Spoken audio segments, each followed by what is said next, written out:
शास्त्रोक्त आयुर्वेद। शास्त्रोक्त आयुर्वेद वो आयुर्वेद है जो शास्त्रों के अंदर बताया गया है। तो शास्त्रों में किस तरह से आयुर्वेद के बारे में बताया गया है। आज हम बात करेंगे शास्त्रोक्त आयुर्वेद की, एक ऐसी चिकित्सा पद्धति जो केवल रोग ठीक करने तक सीमित नहीं बल्कि स्वस्थ, दीर्घ और संतुलित जीवन जीने की संपूर्ण विद्या है। आयुर्वेद क्या है?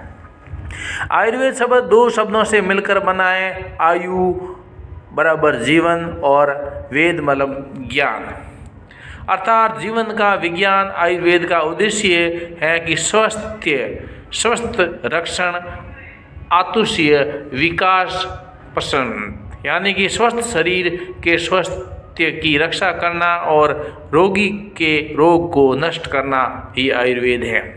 आयुर्वेद की उत्पत्ति की बात की जाए तो शास्त्रों के अनुसार आयुर्वेद की उत्पत्ति ब्रह्मा जी से मानी जाती है।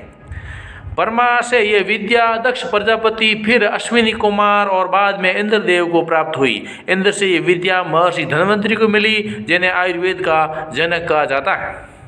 आयुर्वेद के प्रमुख जो ग्रंथ हैं, जो चिकित्सा पद्धतियाँ हैं, अलग अलग ग्रंथों में हैं। उनमें शास्त्रोक्त आयुर्वेद 3 मुख्य ग्रंथों पर आधारित है, जिसमें चरक संहिता, जिसको काय चिकित्सा रोगों का उपचार वगैरह भी कहते हैं, और दूसरा है सुषुप्त संहिता, जिसको शल्य चिकित्सा यानी कि सर्जरी वाली कहते हैं, और तीसरा है अष्टांग हृदय, जिसको आयुर्वेद का संक्षिप्त एवं व्यवहारिक ज्ञान वाला कहते हैं। इन ग्रंथों में आज से हजारों वर्ष पहले सर्जरी, प्लास्टिक सर्जरी, हड्डी जोड़ना, औषधि निर्माण तक का विवरण मिलता है। त्रिदोष सिद्धांत। आयुर्वेद के अनुसार शरीर 3 दोषों से बना है, वात, पित्त और कफ। वात मतलब गति और स्नायु तंत्र, नाड़ी तंत्र मतलब वो चलते नाड़ी उसकी गति वगैरह, और पित्त है पाचन और ताप। शरीर गर्मी से खाना पचता है तो पाचन मतलब खाना का पाचन, और ताप मतलब गर्मी से या गर्मी लेना, और कफ है बल, स्थिरता और प्रतिरोधक शक्ति। जब ये तीनों दोष संतुलित रहते हैं तब व्यक्ति स्वस्थ रहता है, और असंतुलन ही रोग का कारण बनता है। सप्त धातु की बात की जाए तो शरीर में 7 प्रकार की धातु होती है: रस, रक्त, मांस, मेद, अस्थि, मज्जा और शुक्र। इन धातुओं का संतुलन ही शरीर की मजबूती और दीर्घायु का आधार है।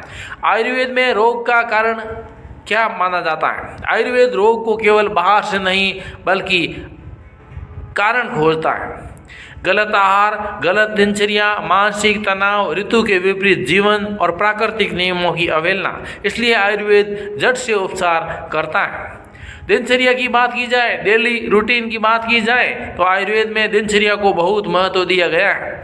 ब्रह्म मुहूर्त में जागना, शौच और दंत धावन और अभ्यंग तेल मालिश करना, योग और प्राणायाम और सात्विक भोजन करना और समय पर निद्रा, यही दिनचर्या रोगों से बचाव की सबसे बड़ी औषधि मानी जाती है।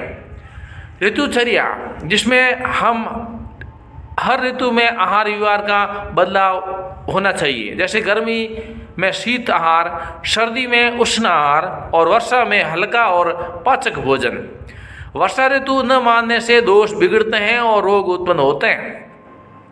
ऋतुचर्या को न मानने से दोष बिगड़ते हैं और रोग उत्पन्न होते हैं। आयुर्वेद उपचार पद्धति की बात की जाए तो आयुर्वेद के उपचार के 5 मुख्य शोधन कर्म हैं, जिन्हें पंचकर्म कहा जाता है: वमन, विरेचन, वस्ति, नस्य और रक्त मोक्षय। ये शरीर को भीतर से शुद्ध करते हैं। आयुर्वेद और आधुनिक जीवन आज की बीमारियां जैसे डायबिटीज, ब्लड प्रेशर, तनाव, मोटापा, गैस, एसिडिटी, इन सब का समाधान आयुर्वेद में आहार विहार सुधार से संभव है।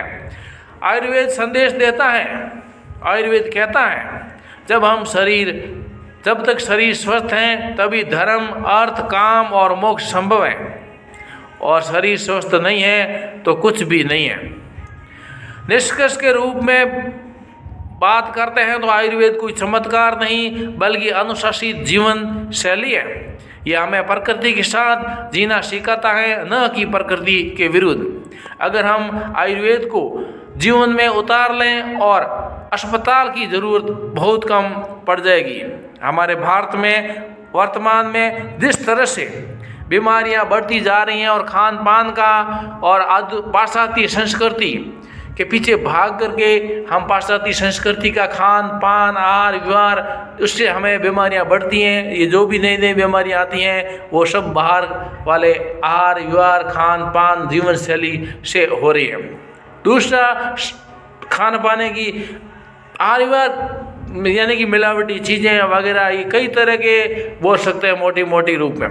तो इस प्रकार से अपनी जीवन शैली सही ढंग से रखने पर ही हम स्वस्थ रह सकते हैं और हमें आज के समय में इसकी सख्त ज़रूरत है। यदि आपको बीमारियों से और अपनी जीवन शैली को सही ढंग से रखना है। वीडियो को लाइक कीजिए, चैनल पर नए सब्सक्राइब कीजिए और वीडियो को शेयर कीजिए। आज के लिए बस इतना ही। बहुत बहुत धन्यवाद। जय हिंद।